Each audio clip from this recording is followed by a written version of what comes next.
कहाँ सोया है चौकीदार,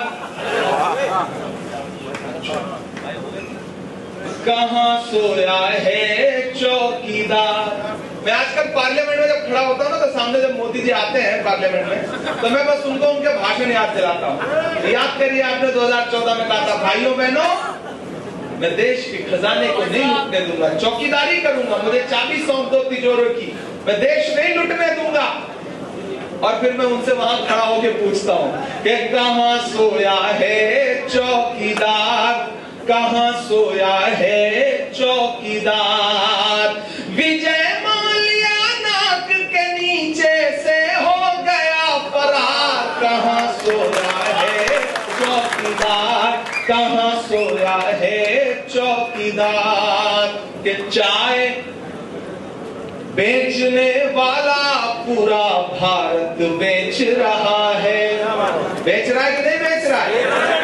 एक दिन खड़े होकर के भाषण दे रहे थे, बोले बताओ कांग्रेस वालों 70 साल में क्या बनाया। इस तरफ से मैं खड़ा हुआ, मैंने सोचा बताना शुरू करूं, तब तक खड़गे जी ने मुझसे कहा कि इमरान मत बताओ, जो बताओगे ये उसको भी बेच देंगे। चाय बेचने वाला पूरा भारत बेच रहा है, चाय बेचने वाला पूरा भारत बेच रहा है। हमें तो आदत हो गई है, आजकल पार्लियामेंट में भी कभी कभी इसी तरह माइक बंद हो जाता है ना, तो हम अपना माइक खुद ही सेट करते हैं, फिर बोलना शुरू करते हैं कि चाय बेचने वाला पूरा भारत बेच रहा है, इसी काम में हासिल उसे महारत बेच रहा है।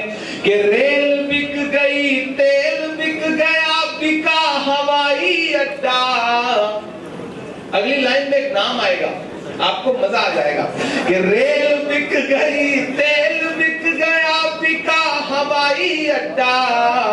सब कुछ बिकता देख के खुश है अपने जेपी नड्डा। कि जनता महंगाई की मारी करती हाहाकार, कहाँ सोया है चौकीदार, कहाँ सोया है चौकीदार। रमेश भाई इधर आइए, जब तक ये रस्म पूरी नहीं होती ना, मुझे लगता है कुछ अधूरा अधूरा छोड़ गया।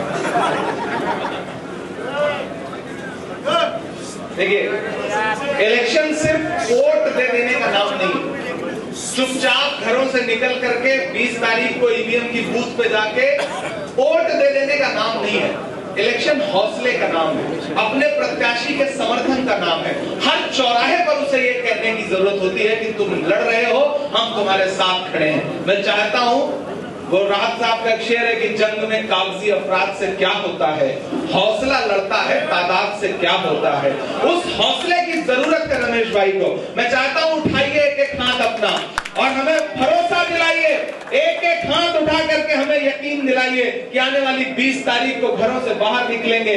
आपका दिया गया एक एक वोट सिर्फ रमेश भाई को नहीं मिलेगा, मोहब्बत के उस मसीहा को मिलेगा जिसका नाम राहुल गांधी है। आपका एक एक वोट शरद पवार साहब को मिलेगा, आपका एक एक वोट उद्धव ठाकरे जी को मिलेगा, आपका एक एक वोट इमरान प्रतापगढ़ी पे आपका पर्सनल एहसान होगा।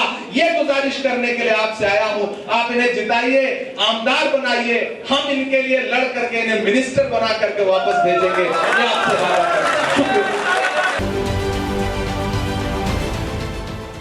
देश विदेशातील प्रत्येक घडामोडींचे लाईव्ह अपडेट मिळवण्यासाठी आता साम टीव्हीच्या सर्व सोशल मीडिया प्लॅटफॉर्मला लाईक, फॉलो आणि सबस्क्राईब करा। तसंच सर्व नोटिफिकेशनसाठी बेल आयकॉन प्रेस करायला विसरू नका।